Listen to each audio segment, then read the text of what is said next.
Nous sommes très heureux de vous retrouver encore une nouvelle fois. C'est samedi pour parler sport dans notre programme de chaque samedi 20h50, Samedi Sport. On va le faire et on va encore le faire très bien ce soir avec nos deux invités. Claudia Mangoula, bonsoir. Bonsoir Joyce, bonsoir aussi aux amis qui nous suivent à la maison. J'espère que ils vont bien. Je suis très content de retrouver encore une fois de plus ce plateau. Ah, j'espère que vous êtes très bien préparés parce qu'à la fin, ça va être un tout petit peu chaud. Oh, je pense que ça va chauffer. Mais que voulez-vous? Je pense que ça fait aussi partie de l'amusement et du divertissement pour ces téléspectateurs-là et pour nous aussi. Voilà. Ça nous permet, si on ne connaît pas, d'apprendre. Non, vous connaissez forcément. Ce sont juste des petits jeux d'attrape Voilà. pour vous permettre, vous aussi, fidèles téléspectateurs, de rester, en tout cas, dans la bonne humeur, dans la gaieté autour de ces programmes, Samedi Sport. Et pour ce soir, une nouvelle fois, il revient sur ces plateaux. Gracia Koubama, bonsoir.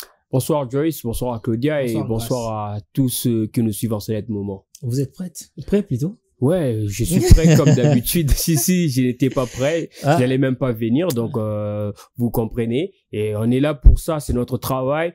Et analyser, débriefer, tout ce qui est entré à l'actualité sportive de notre pays. C'est faire tester aussi pour que les gens puissent savoir aussi notre façon de réfléchir et de penser aussi sur le sport en général. Bon, ça fait quand même du bien. Aujourd'hui, on va essayer d'être testé à nouveau et on verra ce que ça va donner. Ça sera l'exercice de chaque week-end. Voilà, madame, messieurs, vous êtes au courant de nos deux invités parce que nous avons voulu d'abord le présenter puisqu'ils sont tous les hommes des médias.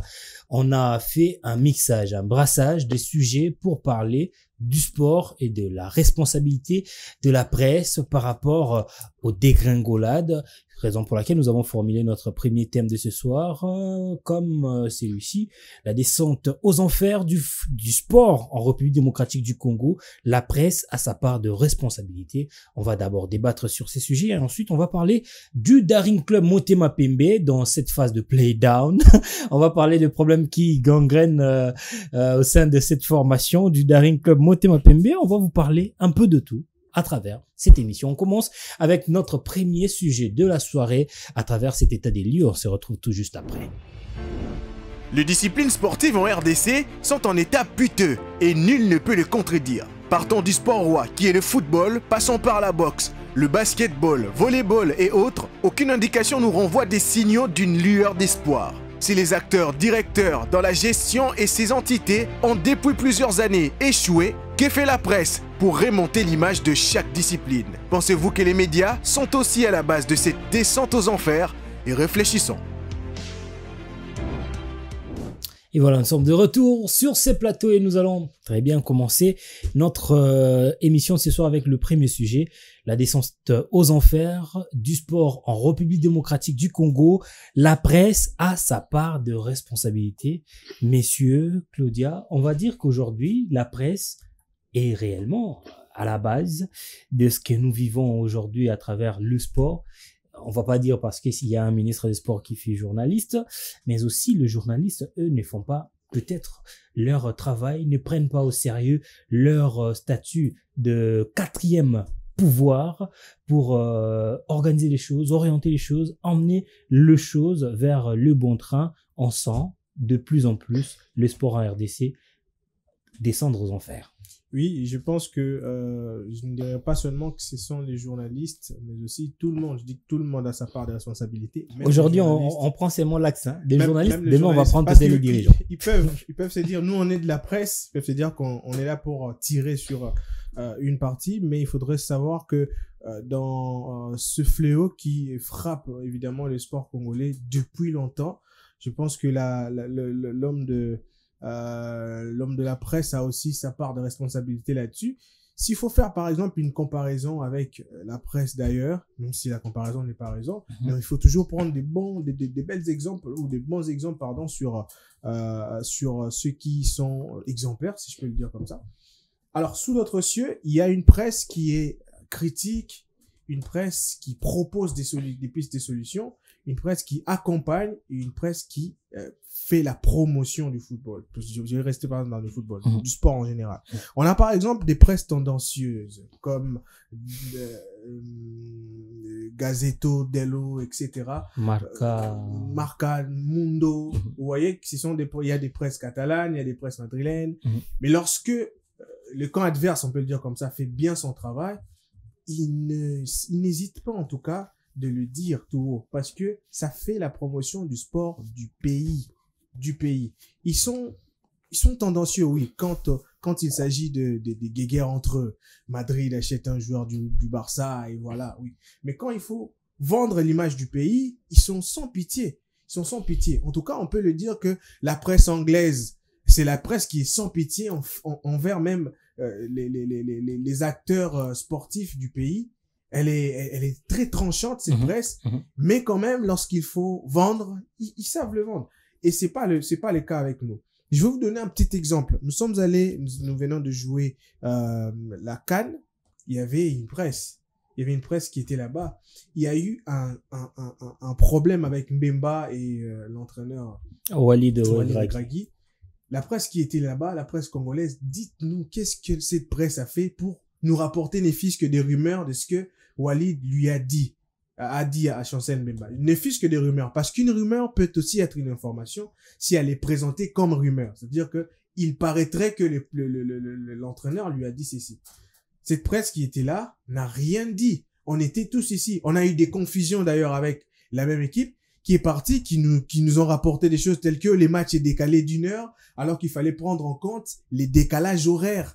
Là, c'est la raison pour laquelle on nous apprend pas parfois la mathématique, justement, les calculs horaires. C'est même ça qui était à la base de tout ça lorsqu'on se pose la question pourquoi on nous étudiait on nous apprenait les mathématiques. Oui, c'est aussi par rapport à ça. Il faut prendre en compte beaucoup de facteurs. Ça, c'est la géographie.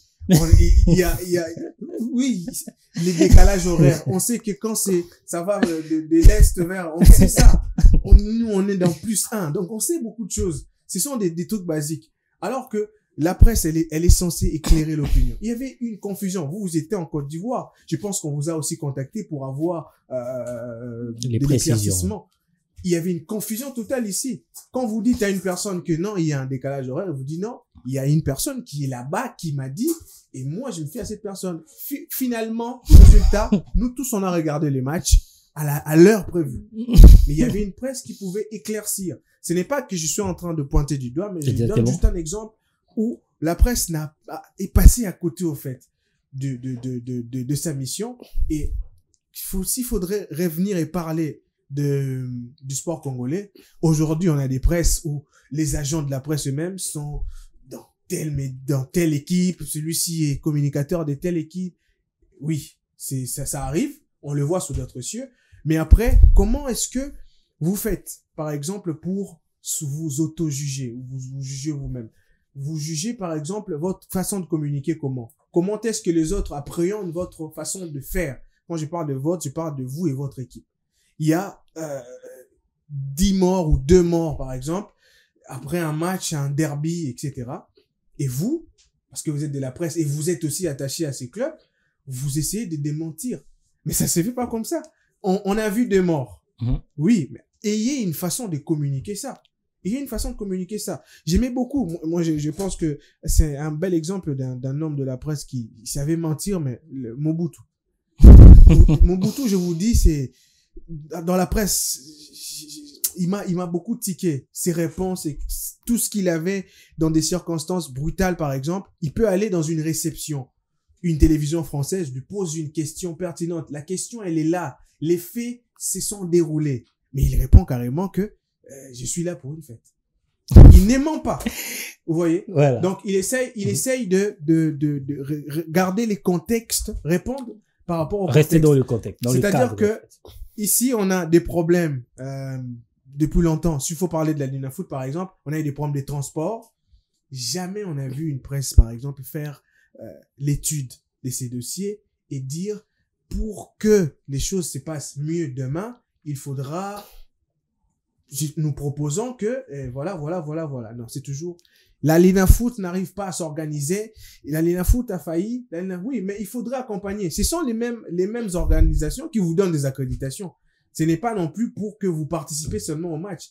Les avis de tout le monde sont les bienvenus. À moins que ce soit aussi les bienvenus. Même s'il faut dire que la part des responsabilités est partagée, mais la presse a aussi quelque chose à avoir dans cette Merci beaucoup, monsieur. On va passer la parole à Grace Diakoubama. Vous avez dit un truc très, très important, surtout concernant cette rumeur sur les décalages horaires. Ouais. C'est simplement parce que les journalistes accrédités étaient notifiés chaque match s'ils avaient droit, hein, ils avaient reçu les tickets pour accéder à un match. Alors, dans les tickets, il y avait l'heure à laquelle le match devait se jouer. L'heure indiquée sur le ticket du match, c'était l'heure de l'Égypte. Alors que l'Égypte n'a pas le même fuseau horaire que Kinshasa. C'est le même fuseau horaire que Lubumbashi. Alors que les gens qui étaient en Côte d'Ivoire suivaient les matchs à 20h. À Kinshasa, c'était 21h. Et à Lubumbashi, c'était 22h. Vous voyez, c'est ça ce qui a posé le problème pour dire que non, la CAF nous a notifié pour dire que le match c'est à 23h. Alors c'était pas ça, il fallait juste calculer parce que c'était écrit GMT Caire.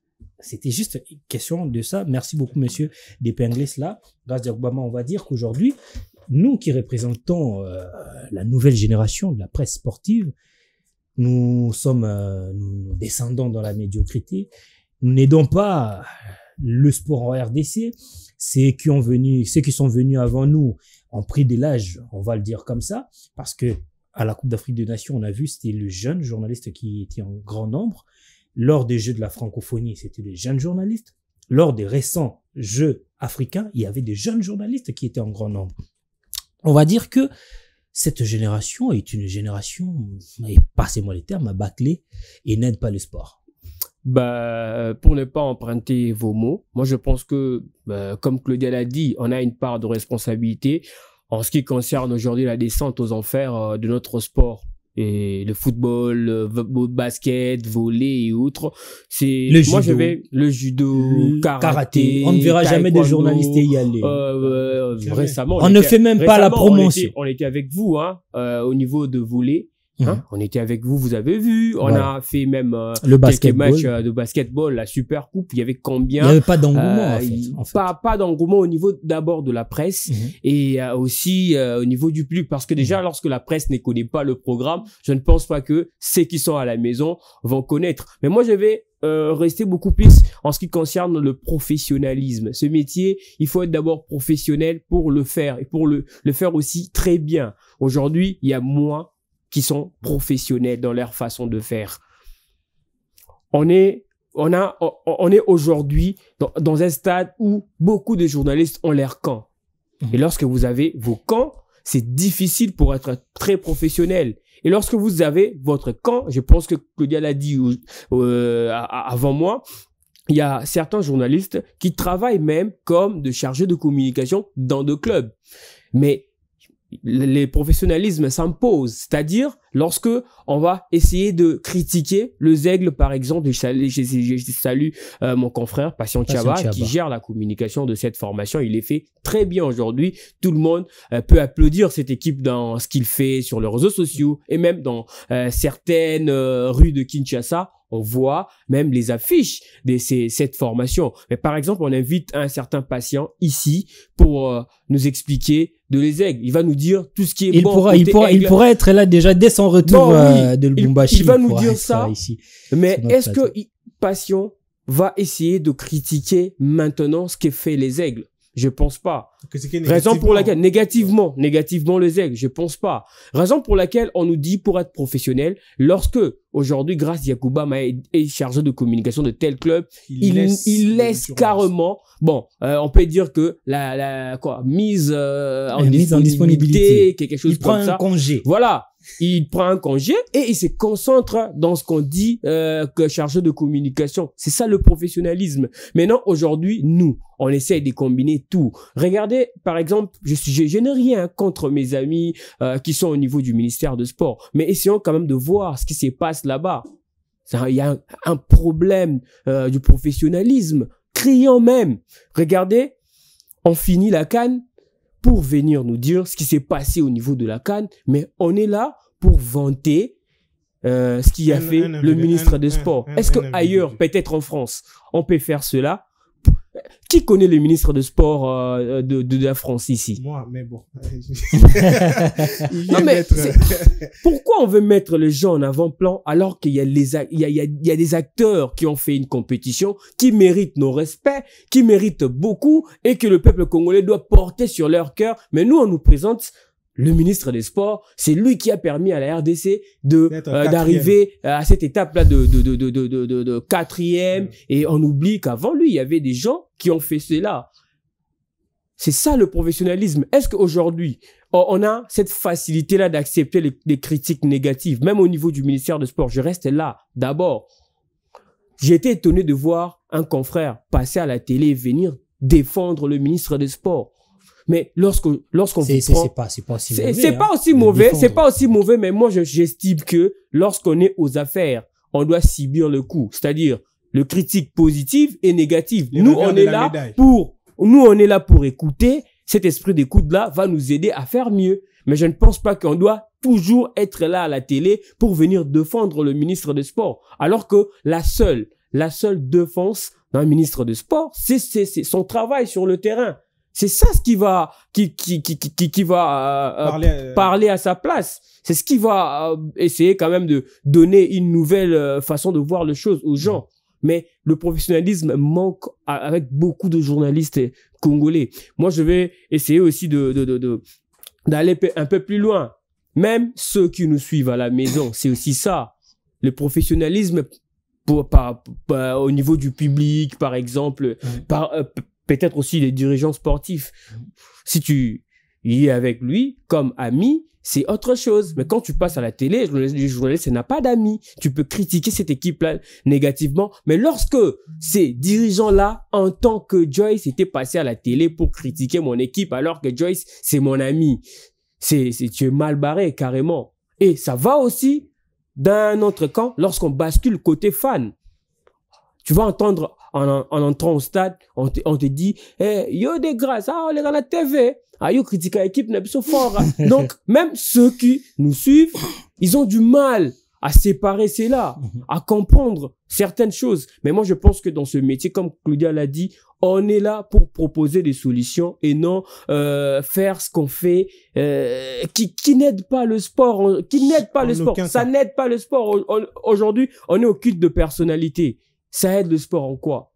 Parce que si ce monsieur-là passe, la presse va rester. Et quel sera ton sort pour celui qui viendra après? Est-ce qu'il va essayer de travailler avec toi parce que tu étais là pour louer quelqu'un et autres? Moi, je pense pas. Grâce à Obama, on va passer directement Claudia Mangula. Pas un autre sujet. Non, pas un autre sujet. On est encore là. On est encore là. Il y a quelques minutes pour notre sujet.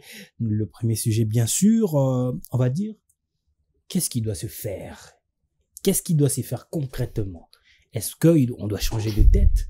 Est-ce que on doit orienter les choses autrement pour que la presse ne puisse pas subir, pour que la presse puisse être en action et voir le sport être développé à travers elle? Moi, je vais essayer de clarifier quelque chose.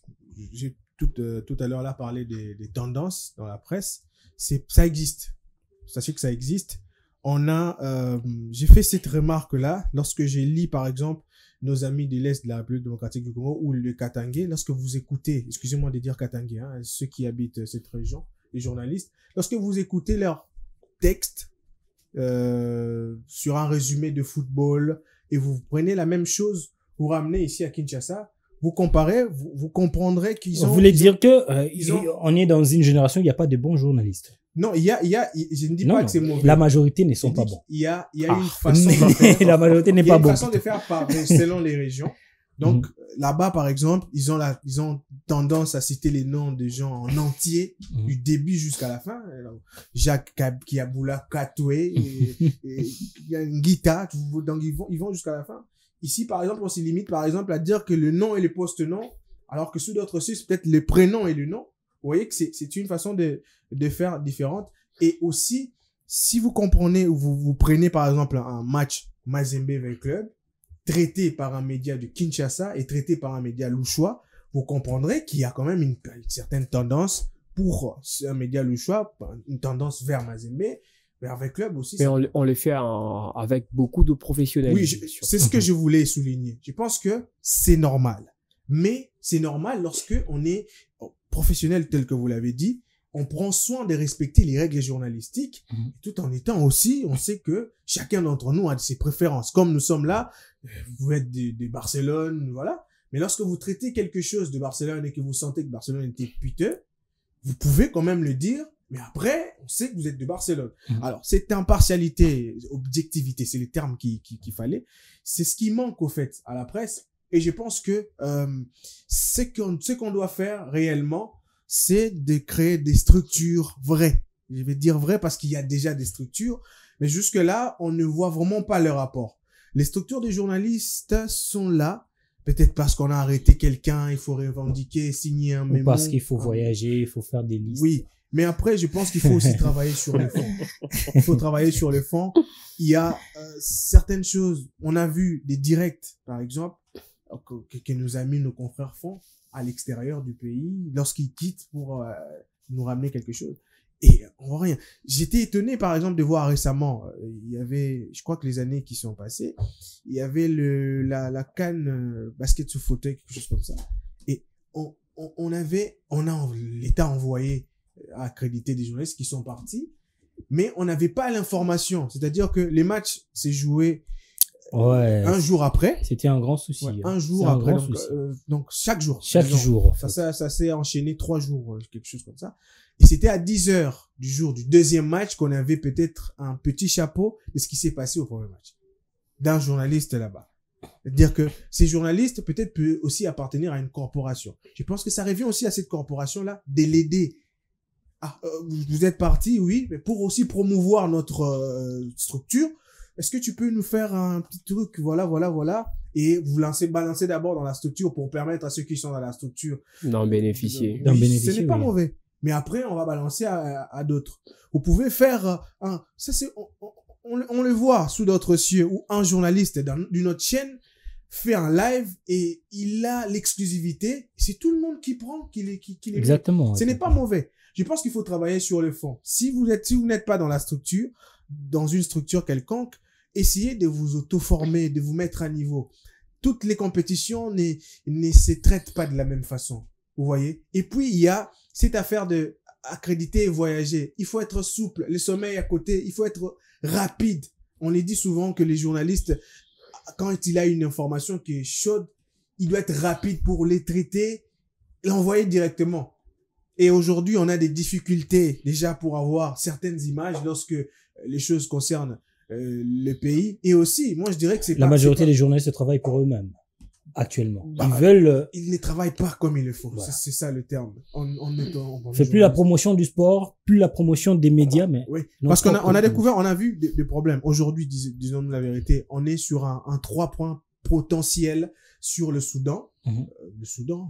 Oui, le Soudan. Justement, sur le Soudan. Mais après, qu'est fait? Je vais quitter un peu les journalistes. Qu'est fait la FECOFA pour se rapprocher du dossier et servir les hommes de la presse? Vous voyez, parce que c'est la FECOFA qui a introduit la réserve, si je ne me trompe pas. Et voilà. Mais il y a aussi ceux qui sont de la presse, qui sont au sein de la FECOFA, qui peuvent toutefois être proches du dossier, mais ça peut être un off the record, c'est-à-dire ils ont une information qu'on ne peut pas dévoiler tout de suite, mais ils l'ont. Mais on sait quand même on est de la presse. Contrairement et la presse aussi peut alimenter les débats. Contrairement à Grâce ne va pas me compter dire, en Algérie, on les a interdits d'avoir les informations. Ah oui, aux entraînements, on n'assistait pas. On assistait qu'à l'entraînement officiel. Ouais. Donc après le match, les entraînements qui sont non officiels à la presse, et c'était le staff technique qui ne voulait pas que la presse congolaise puisse assister. Donc pourquoi? Aujourd'hui, quand vous regardez la conférence de presse de la France, vous voyez, vous pouvez vous dire, si vous ne connaissez pas le français, vous allez vous dire, ces journalistes qui posent la question à Mbappé ou à Deschamps, il n'est pas français. Mais non, mais parce qu'il y a des sujets qui tiquent, qui méritent d'avoir des explications claires. Et aujourd'hui, si vous faites ça dans une conférence de presse, par exemple, de la FECOFA, Sachez que la prochaine fois, si cette conférence de presse, elle est par invitation, on va pas vous inviter, hein, parce que vous critiquez. Mais après, vous ne faites que votre travail. Je parlerai du fond parce que c'est ce qui touche aujourd'hui. Et ceux qui sont très proches de ces acteurs ne font pas très bien leur travail. Ils ont une tendance qui efface un tout petit peu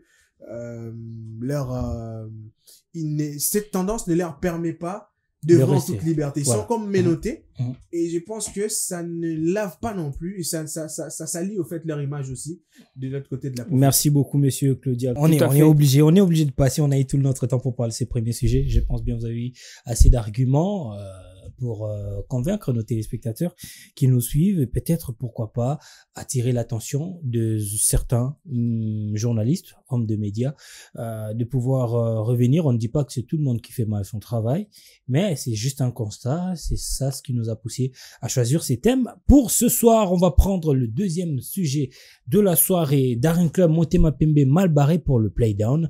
Les débats, les analyses, c'est après cet élément.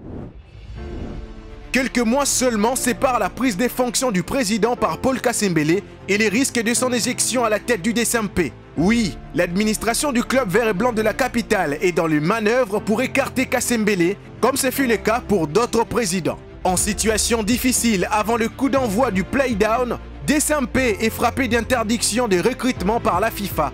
Et cela reste une épine sous les jambes imaniennes, car on ne peut compter que 9 joueurs seulement dans son effectif.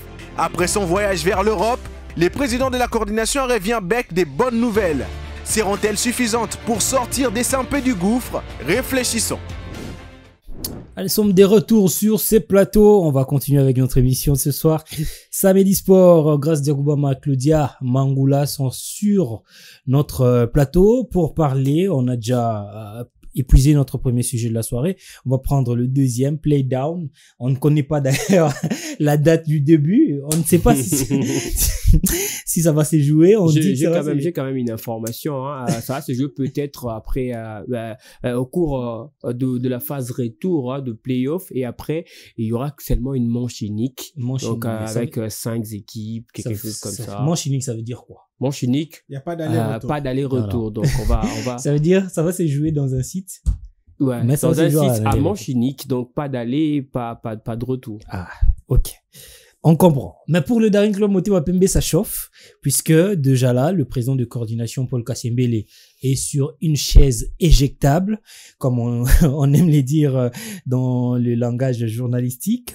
Le Daring Club Motema Pembe est mal barré. Ce club, après avoir été sanctionné par la Confédération africaine de football et la FIFA, n'a dans son effectif que 9 joueurs. Comment est-ce que cette équipe va évoluer pendant cette période de play-down, puisque elle ne va pas recruter le joueur qui était là, sont partis, il ne reste plus que 9 joueurs affiliés. Comment est-ce que ce club va jouer?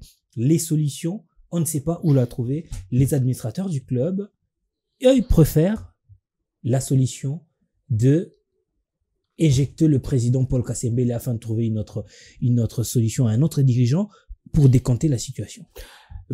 J'ai essayé un peu de suivre ce dossier de près en ce qui concerne le DSMP depuis l'avènement de Paul Kasembele, parce que voilà, moi je fais partie de journalistes qui ont accompagné ce monsieur Paul Kasembele à l'époque où il venait d'abord au conseil de sages, les administrateurs, pour essayer un peu de prendre le pouvoir, les bâtons de commandement du DSMP. À l'époque, c'était en 2022. Je salue d'ailleurs mon vieux de Patcher qui m'appelait souvent s'il y a de reportages en ce qui concerne de réunions des administrateurs du DSMP jusqu'au niveau des élections qui sont tenues, je pense, à Safari Beach où il y avait qu'un seul candidat comme président, et après Paul Kasembele a pris ses bâtons de commandement du DSMP. Mais bon, en croire ce qui a été peut-être dit au niveau des administrateurs, et après j'ai essayé d'écouter aussi les camps de Kasembele et autres, mais je pense que le plus grand problème du DSMP aujourd'hui, c'est aussi ses administrateurs qui n'arrivent pas à choisir de bonnes personnes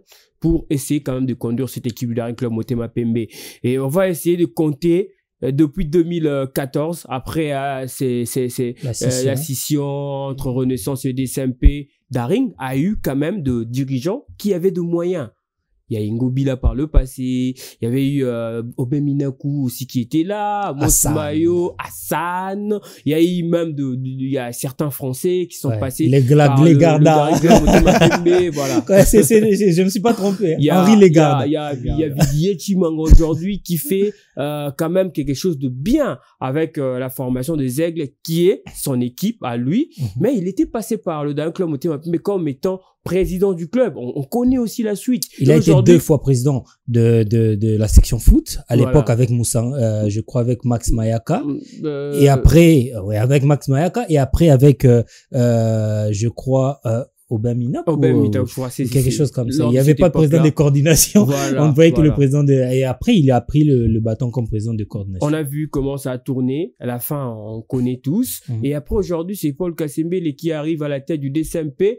Et on lui a donné l'équipe. Bon. Ils estimaient que c'était lui l'homme de la situation parce que Kasembele aidait la formation quand l'équipe jouait par exemple la Coupe du Congo et il y avait plus la présence de Chimanga et on essayait maintenant d'écarter Chimanga pour mettre aujourd'hui Paul Kasembele afin de continuer avec l'équipe du Daring Club Motema Pembe tout en oubliant que déjà quand Chimanga était sur une chaise éjectable, le Daring avait déjà une suspension en termes de recrutement pour de dettes, de joueurs, des entraîneurs et autres. On oublie facilement cela et puis on donne mandat à Kasembele. Et Kasembele, quand tu l'arrives, bon, on parle qu'il aurait payé. Il a essayé il a essayé, il faut être franc. Il faut être franc et clair parce que les gens qui nous suivent, s'il te plaît, grâce Diakbama, je vous relance. Les gens qui nous suivent à la maison ne doivent pas rester sur des suspens. Paul Kasembele est entré en contact avec le manager et l'avocat de cette armada de joueurs qui ont acquisé, qui réclamaient leur argent. Et il fallait régler la situation à l'amiable. La partie malienne a opté pour une somme qui était en tout cas acceptable du côté Daring. Paul Kasembele a accepté de verser le premier montant de $30,000. On a les documents. S'ils en ont besoin, on va balancer. On a le document.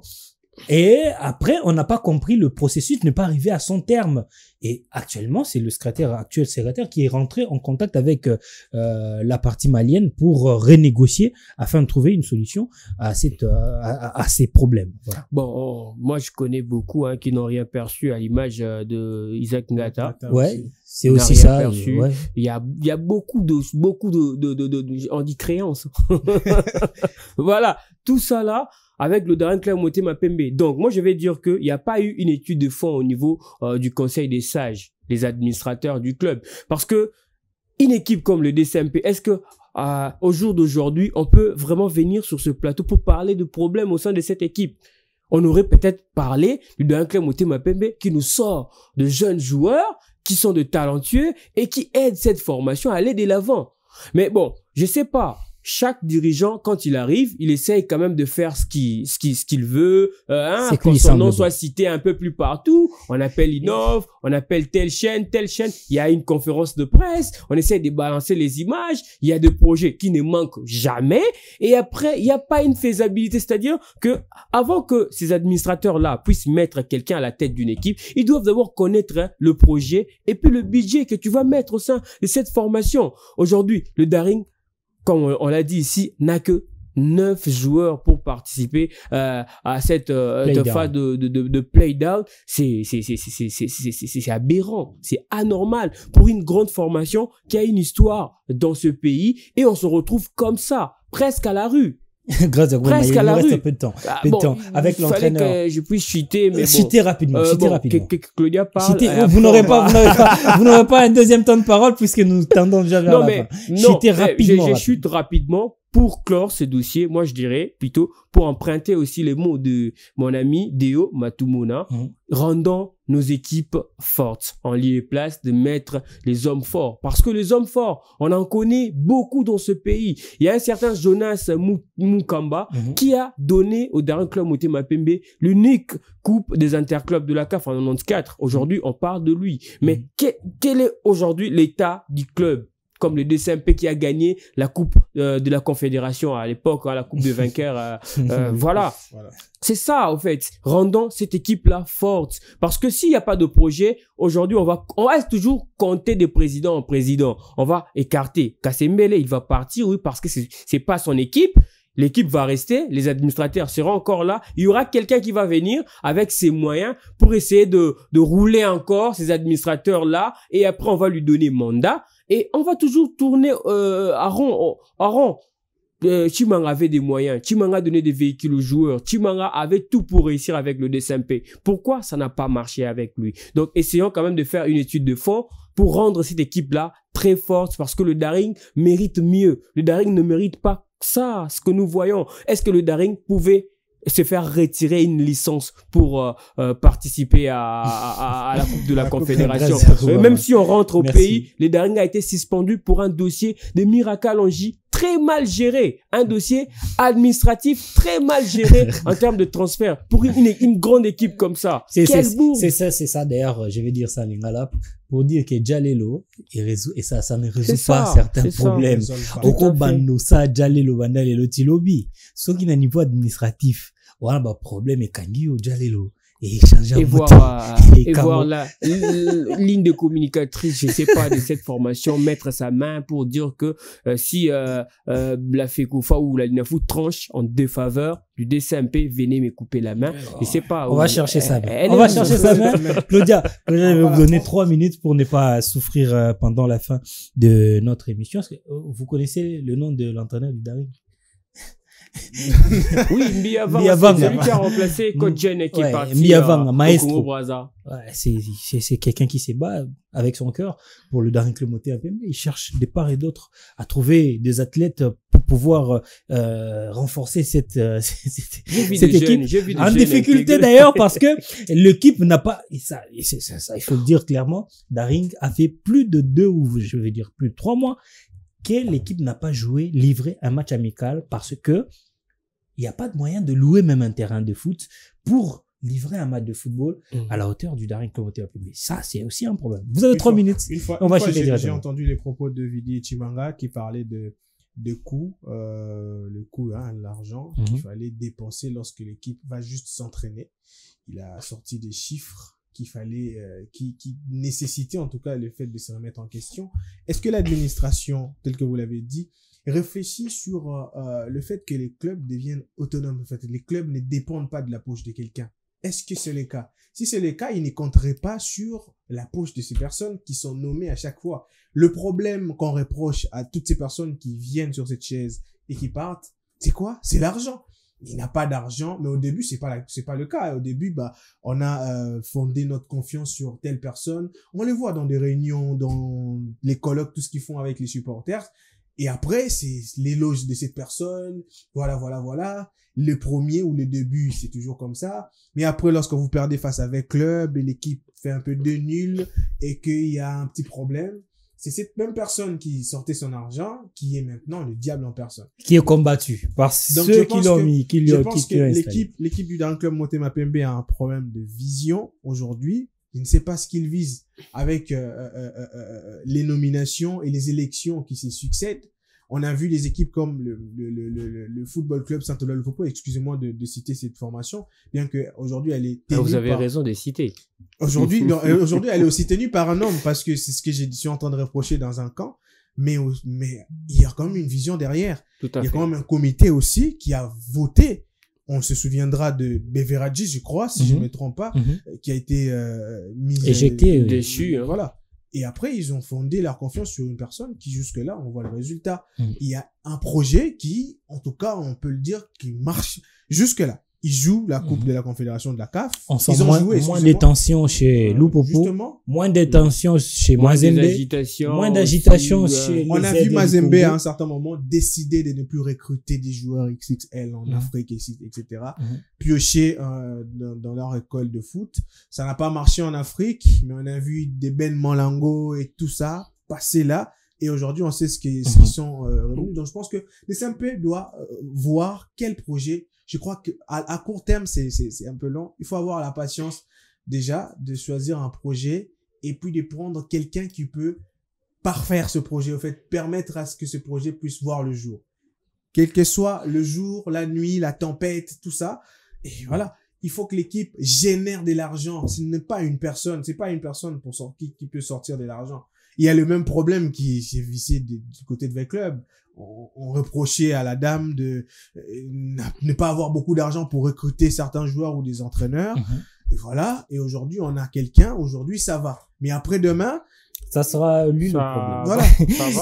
Et même les partenaires turcs, lorsqu'ils vont investir après, ils seront devenus de... Les plaintes ont changé de langage. Mais avec V-Club, c'est presque la même chose puisque les Turcs sont là, mais quel est le projet des Turcs? Aussi, on avait vu, il y aura un stade de V-Club, centre de formation, mais on veut aussi voir ces Turcs-là passer à l'acte. On a vu avec les Aigles, on a commencé, non, je vais essayer quand même de prendre l'exemple de Chimanga. Rapidement. Il a parlé du projet, de son équipe qu'il a créé lui-même, et du coup, on sent vraiment il y a une bonne volonté de faire les choses. Du coup, on voit, il y a un centre de formation qu'on est en train de construire. Il y aura 2 terrains qui seront là, qui va permettre à l'équipe de ne plus louer et venir chez lui. C'est la moindre des choses. C'est la moindre des choses à faire directement. Exactement. Mais je pense que ça, chez V-Club, ça tarde aussi, hein. Ça tarde. Oui, ça reste un projet, mais ça tarde. Je pense que s'il faut analyser un tout petit peu la façon de faire, moi, je trouve que cette équipe n'a pas eu assez de temps comme avec les Aigles. Rappelez-vous que V-Club a été éliminé sous Bestine Kazadi, éliminé de la Ligue des Champions, si je ne me trompe pas, sous Bestine Kazadi. Et après, le comité qui est actuellement a juste trouvé l'équipe en train de partir. Il y avait une phase du championnat qui avait déjà commencé sous Bestine Kazadi. Et je pense que cette façon de faire où l'équipe paye des joueurs et achète des joueurs sans que l'entraîneur ne puisse avoir un mot à dire, je pense que donner la c'est ce qu'ils n'ont pas. Merci monsieur. On va voir à la fin de la saison si Ouadou peut avoir mais ce qui tue aussi le club, c'est ces mots-là, société. On y arrivera. On y arrivera. Renaissance. On va société, ce problème société. On va si vous avez vos centres de formation, vous avez. On aura un sujet pareil. Mais merci. Merci beaucoup monsieur. On entre dans la phase décisive de l'émission aussi. Vous avez dit, on joue le play-off au niveau de la Ligue nationale de football et le play-down qui va commencer, comme Grace l'a dit, lors de la phase retour de play-off de... Peut-être, mais nous, on va entrer dans la phase play-off de notre émission de ce soir. C'est juste après cette transition. Voilà, nous entrons dans la phase décisive de notre émission de ce soir avec Claudia. Claudia, est-ce que vous êtes prêts? Je suis prêt. Merci beaucoup, messieurs. On va prendre la première question avec Claudia. Mangoula. Qui suis-je? Je suis né le 24 juillet 1986 à Koumassi. Je suis footballeur international ghanéen. Je suis médaillé de bronze de la Coupe d'Afrique des Nations organisée chez nous au Ghana, finaliste de la Coupe d'Afrique des Nations en Angola en 2010 et en 2015 en Guinée équatoriale. J'ai joué la Coupe du Monde en 2014 au Brésil. La même année, j'ai été plébiscité meilleur joueur ghanéen. Ancien latéral droit et milieu latéral de l'Espérance de Tunis, j'ai aussi perdu la finale du championnat d'Afrique des Nations en 2009 devant la RDC et j'ai été humilié par Mazembe à Lubumbashi lors de la finale de la Ligue des Champions de la CAF. Qui suis-je?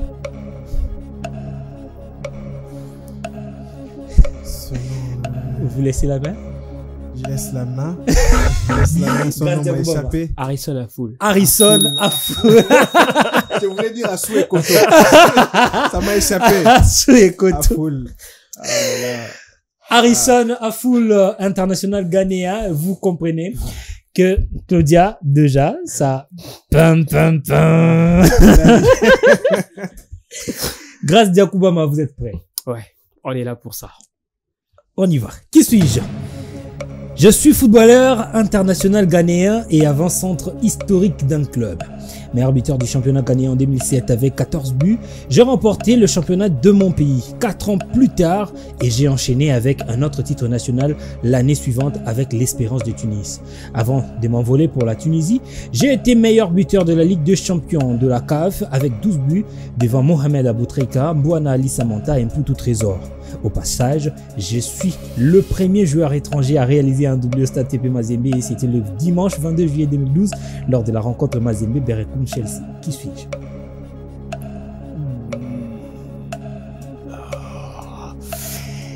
Claudia Mangula. Je laisse la main. Apia. Oh. On m'a échappé.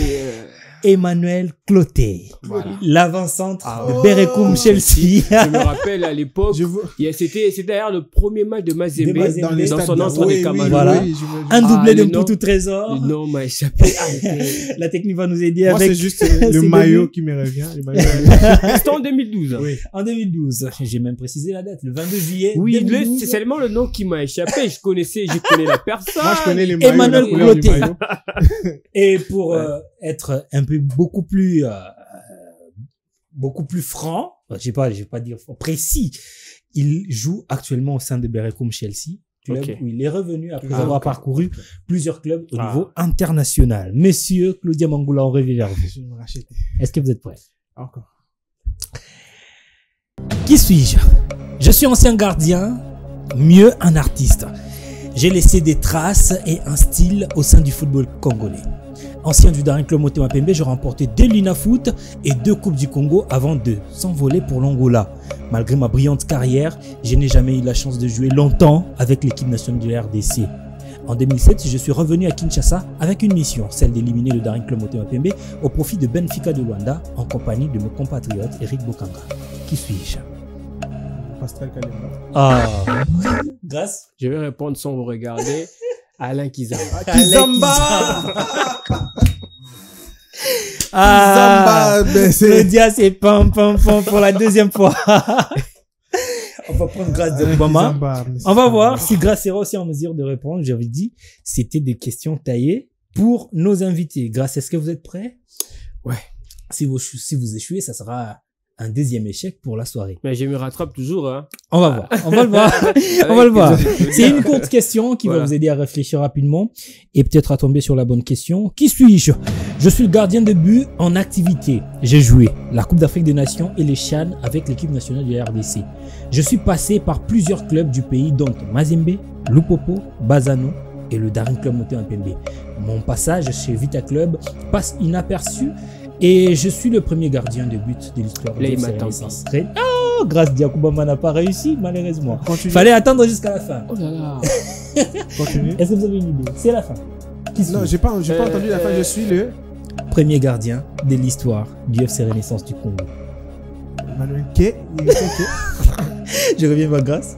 Le premier gardien de Guy Serge. Ah non, mais quand même, vous pouvez pas échouer à cette question. C'est l'actuel gardien du TP Mazembe, Siadi Badjo. C'est le tout premier gardien de Renaissance.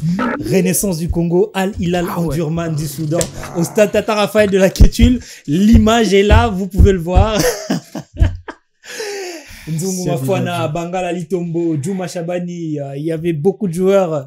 Milimo souviens Kalombo encore de- Diba. celui d'ailleurs qui Et a à la la photo perche. historique de ce match qui circule sur les bus des Renaissance. taximens et tout ça. Je vois, oui, il a un visage. Il est À là. la perche, c'était Ouais. Siadi Badjo. Il est passé aussi chez Vita Club à l'époque de Florent Ibengue en 2016. Mais malheureusement, c'était passé inaperçu avant de s'envoler pour le Lubumbashi. Il est allé s'enrôler chez Lupopo. Messieurs et dames, vous étiez contents? Eh non, il reste encore une question. Ça, c'est pour vous deux. Oh, on a failli oublier comme la semaine passée pour la réponse Mukandi là. Ouais. Voilà. On va prendre la dernière question de la soirée. Ça, c'est pour vous deux. C'est lui qui aura la réponse en premier. Il peut répondre. Je vais donner la composition d'un match. C'est un match de la République démocratique du Congo, bien sûr. Si vous avez la réponse, vous allez donner le match et le score du match. Le match s'est joué entre 2005 et 2015. La composition, c'est Mouteba Kidiaba, Cédric Mongongu, Gabriel Nzakwani, Kasusula Kirichou, Issa Mampeko, Cédric Makiadi, Youssouf Moulumbu, Yves Diba, Kaliutuka Dioko, Trésor Lolalomana, Dieu merci Mbokani sur le banc de touche, les joueurs qui sont rentrés, Patuka Bangu Mulota, Deo Kanda Amkok et Trésor Mputu. Je peux répondre. Ouais, allez-y. RDC Égypte Non. 2000. RDC Mali, un but partout à la CAN. grâce à à la CAN 2013. CAN 2013. RDC Mali grâce à une très belle mémoire. RDC Mali CAN 2013. C'est sur cette note-là que nous allons nous dire au revoir, messieurs. Je suis Merci. très content aujourd'hui. J'ai échoué dans mes questions, je me suis rattrapé chez Claudia et à la fin, je gagne toujours. Tu as un truc là-bas. et aussi notre réalisateur qui a une très belle mémoire. On va pas citer son nom. Il y a Dada qui a toujours des bonnes réponses. Merci à vous d'être venus ce soir. Merci aussi aux fidèles téléspectateurs de pouvoir rester scotchés sur notre chaîne Innov Télévision et fidèles à ces programmes Samedi Sport. On se retrouve la semaine prochaine avec le même plaisir. D'ici là, portez-vous bien. Ciao.